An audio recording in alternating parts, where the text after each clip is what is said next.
नमस्कार, बहुत स्वागत है आपका टीवी 9 भारतवर्ष में। आप देख रहे हैं अड़ी, लेकर हाजिर हूं मैं दिनेश गौतम। यूनाइटेड स्टेट्स और ईरान की संधि, बेंजामिन की मुश्किलें क्या बढ़ी, ये एक सवाल है।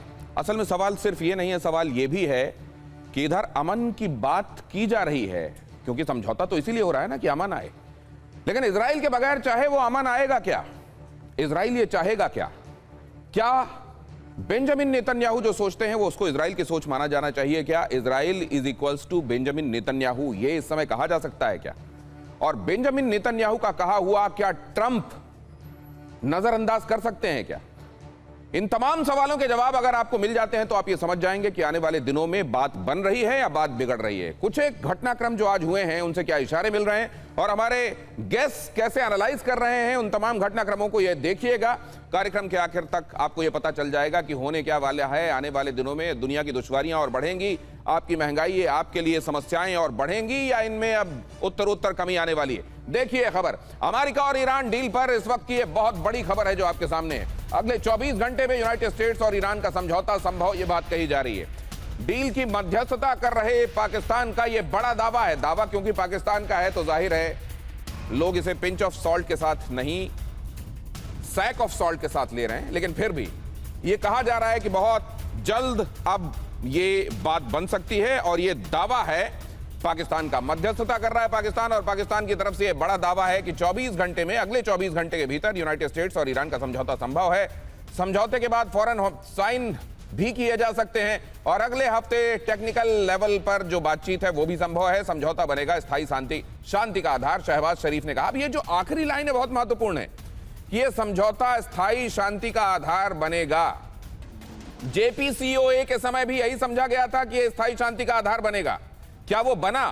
क्या ये समझौता नंबर 1 होगा? क्या वो 24 घंटे के भीतर होगा? क्या वाकई उसके बाद टेक्निकल लेवल ये जो बातचीत है उसमें तकनीकी जो पेच है उनको डिस्कस किया जाएगा और आखिरकार ये समझौता शांति का आधार बन जाएगा क्या? जैसा शहबाज शरीफ दावा कर रहे हैं अपने मेहमानों से हम समझने की कोशिश करेंगे, लेकिन फिलहाल आपको अगली खबर की तरफ ले चलता हूं। ईरान और अमेरिका के बीच डील पक्की होने की खबरों के बीच ईरान से जंगी संकेत क्यों? ईरान से जंगी संकेत मिल रहे हैं।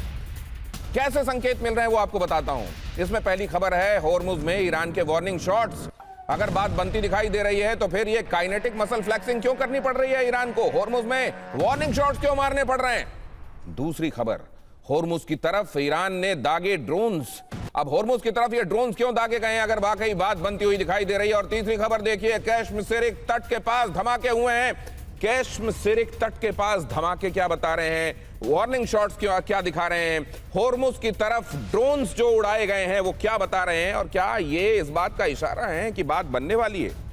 क्या ये वाकई कहते हैं कि जब अंधेरा बहुत गहरा जाए तो उजाला बहुत करीब होता है, सुबह की रोशनी बहुत करीब होती है, क्या वैसे ही कुछ अंधेरा है ये? या असल में ये इस बात के इशारे हैं कि ये जो दावे किए जा रहे हैं ये सिर्फ दावे हैं, इससे ज्यादा कुछ नहीं, क्योंकि जो जमीन पर दिखाई दे रहा है वो दावों से मेल नहीं खा रहा है। ये तीनों खबरें आपके सामने ये बताने के लिए कि ईरान की तरफ से क्या चल रहा है। अगर ईरान को भी आश्वस्ति होती, अगर ईरान भी एश्योर्ड होता कि डील होने वाली है, तो वो क्यों फिर ये वार्निंग शॉट्स फायर करता होर्मुज में? क्यों होर्मुज की तरफ ईरान अपने ड्रोन उड़ाता और क्यों कैश्मीर तट के पास धमाके सुनाई देते? अब जरा इधर देखिए, अगली खबर देखिए। सऊदी और जॉर्डन से उड़े अमेरिकी बॉम्बर्स। इधर अमेरिका क्या कर रहा है? क्या अमेरिका को ये उम्मीद है कि बन जाएगी बात? अगर बन जाएगी बात तो बॉम्बर्स क्यों उड़ रहे हैं? बॉम्बर्स उड़े, 6 महाविनाशक अमेरिकी बॉम्बर्स ने भरी उड़ान ईरान सीमा की तरफ तेजी से बढ़ते हुए दिखाई दिए। बॉम्बर्स पश्चिम एशिया में बड़े हवाई हमले की आशंका, अमेरिकी बॉम्बर्स की उड़ान से हाई अलर्ट पर ईरान।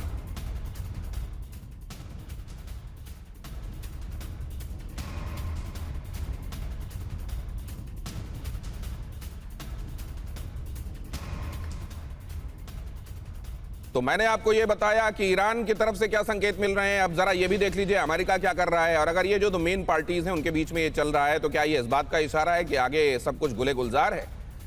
ये सऊदी और जॉर्डन से अमेरिकी बॉम्बर्स की उड़ान है। 6 महाविनाशक बॉम्बर्स, इनका आसमान में होना इस बात का एक तरीके से ऐलान होता है, मुनादी होती है कि तबाही करीब है। 6 महाविनाशक अमेरिकी बॉम्बर्स ने भरी उड़ान ईरान सीमा की तरफ तेजी से बढ़ते दिखाई दिए। पश्चिम एशिया में बड़े हवाई हमले की आशंका और अमेरिकी बॉम्बर्स की उड़ान से हाई अलर्ट पर है ईरान की सीमा के करीब ये दिखाई दिए हैं। ये बॉम्बर्स जब आसमान में होते हैं तो अमेरिका की तरफ से इस बात का ऐलान होता है कि तबाही बहुत करीब है। अगर बात बनने वाली है तो ये तबाही वाली मुनादी क्यों हो रही है? उधर अमेरिका ऐसा कर रहा है, ईरान ने क्या किया हूं पहले आपको बता चुका हूं। अब जरा बयानों की तरफ आपको लेकर चलता हूं। बयान आ रहे हैं, कूटनीतिक संपर्क बढ़ रहे हैं कहा जा रहा है, और उम्मीद जताई जा रही है कि दोनों देश टकराव की जगह बातचीत का रास्ता चुन सकते हैं। लबनान मोर्चा नेतन्याहू के लिए सबसे बड़ी चुनौती है। जमीनी बढ़त हासिल करने की कोशिश में है नेतन्याहू। डील से बढ़ सकती है नेतन्याहू की राजनीतिक मुश्किलें। मान लीजिए अमेरिका और ईरान के बीच में डील हो भी जाती है तो क्या ये इजराइल को रास आएगा? इजराइल जिस तरह के इरादों के साथ उसने अमेरिका के साथ मिलकर इस कैंपेन को शुरू किया था 28 फरवरी को, क्या उसके ऑब्जेक्टिव्स हासिल हो गए? और अगर उसके ऑब्जेक्टिव्स हासिल नहीं हुए हैं तो क्या आने वाले दिनों में अमेरिका के साथ ईरान के किसी समझौते पर कदम ताल करेगा? नहीं करेगा तो फिर वो समझौता कितना इफेक्टिव रह जाएगा? ये बहुत सारे सवाल हैं जो इस समय उमड़ घुमड़ रहे हैं, और इन्हीं सवालों में ये तय करने का मादा है कि दुनिया का आखिर होने क्या वाला है, उस जगह का क्या होने वाला है जहां सबसे ज्यादा एनर्जी और ऑयल की सप्लाई, खासतौर से अगर अपने देश की बात हम करें तो वो गैस हो या ऑयल हो, बड़ी सप्लाई यहां से होती है। क्या होने वाला है आखिरकार? इजराइल को तबाह करने का मंसूबा होगा नाकाम। अगली खबर देखिए, नेतन्याहू का ईरान को खुला चैलेंज। मेरे रहते ईरान कभी नहीं बना पाएगा परमाणु हथियार, कहा बेंजामिन नेतन्याहू ने। ईरान के परमाणु मुद्दे पर इजराइल के साथ हैं ट्रंप। इजरायली अभियानों के डर से रुका ईरान। नेतन्याहू ने यह बात भी कही। बेंजामिन नेतन्याहू ने यह बताने की कोशिश की है कि मैं कितना आवश्यक हूं, मेरी सिग्निफिकेंस क्या है। नेतन्याहू ने यह कहा है कि इजराइल को तबाह करने का मंसूबा मेरे रहते कामयाब नहीं होगा। नेतन्याहू ने ईरान को खुला चैलेंज दिया, मेरे रहते कभी परमाणु हथियार नहीं बना पाएगा ईरान। ईरान के परमाणु मुद्दे पर इजराइल के साथ हैं ट्रंप, मतलब अमेरिका भी हमारे साथ इसमें पूरे तौर पर मजबूती से खड़ा हुआ है। बेंजामिन नेतन्याहू ने यह बात कही है, लेकिन यह बात उनको कहनी क्यों पड़ी है? यह भी एक बड़ा सवाल है कि उनको कहना क्यों पड़ा। इजरायली अभियानों के डर से रुका ईरान। नेतन्याहू ने यह बात भी कही, यहां पर अमेरिका का नाम उन्होंने क्यों नहीं लिया। इजरायली अभियानों से रुका ईरान, यह बात उन्होंने क्यों कही? अब जरा एक इसका पर्सपेक्टिव देखिए और उसके बाद हमारे मेहमान उनका नजरिया जो कि आपको यह बताएगा कि इन खबरों के डॉट्स कनेक्ट कैसे करना चाहिए। लाइंस तो हमने पढ़ ली हैं, बिटवीन द लाइंस कैसे देखा जाना चाहिए। प्रोफेसर अमिताभ हमारे साथ यहां जुड़ चुके हैं, जनरल सिन्हा भी यहां पर हैं। बाहर के मेहमानों से आपका जल्दी परिचय कराता हूं, लेकिन उससे पहले देखिए, अगर अमेरिका और ईरान के बीच डील हो जाती है तो क्या यह बेंजामिन नेतन्याहू के लिए राजनीतिक मुश्किलों की शुरुआत होगी?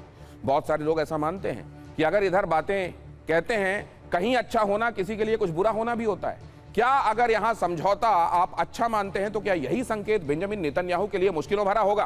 क्योंकि पहला सवाल यह कि अगर आखिर में समझौता होना था तो फिर इतने बड़े युद्ध की जरूरत क्या थी? बेंजामिन नेतन्याहू से यह सवाल पूछा जाएगा। इजराइल के लोग पूछेंगे कि क्या आपके वो ऑब्जेक्टिव्स अचीव हो गए जिनको लेकर आप आगे बढ़े थे, और क्या उनको सेटिएट करने के लिए, उनको देने के लिए बेंजामिन नेतन्याहू के पास वो जवाब होंगे जो उनको संतुष्ट कर सकें? दूसरा, जिस ईरान को सबसे बड़ा खतरा बताया गया, अगर उसकी सत्ता और व्यवस्था बरकरार रहती है, रिजीम चेंज की बात की गई थी, वो नहीं होता है, तो इजराइल की जनता पूछ सकती है कि इतनी बड़ी कीमत चुकाने के बाद हमको हासिल क्या हुआ। तीसरा, विपक्ष को नेतन्याहू पर हमला करने का नया मौका मिलेगा। सवाल होगा कि ईरान को रोकने निकले थे या सिर्फ और एक संघर्ष सामने हो, इस बात को सुनिश्चित करने में लगे हुए थे। चौथा यह कि नेतन्याहू के अपने सहयोगी भी नाराज हो सकते हैं। कट्टरपंथी खेमे का एक हिस्सा किसी भी नरम समझौते को स्वीकार करने के मूड में जाहिर है नहीं होता, और यहां पर भी नहीं होगा। और पांचवां सबसे बड़ा सवाल नेतन्याहू की राजनीतिक साख पर उठ सकता है। अगर डील का श्रेय वॉशिंगटन ले जाए और तेल अवीव यहां सिर्फ एक दर्शक बनकर रह जाए तो विरोधी ये नैरेटिव खड़ा कर सकते हैं कि फैसला ट्रंप ने किया और नेतन्याहू को सिर्फ उस पर हामी भरनी पड़ी। यही वजह है कि संभावित यूनाइटेड स्टेट्स और ईरान डील को सिर्फ कूटनीतिक समझौता नहीं बल्कि नेतन्याहू के राजनीतिक भविष्य की बड़ी परीक्षा के तौर पर देखा जा रहा है।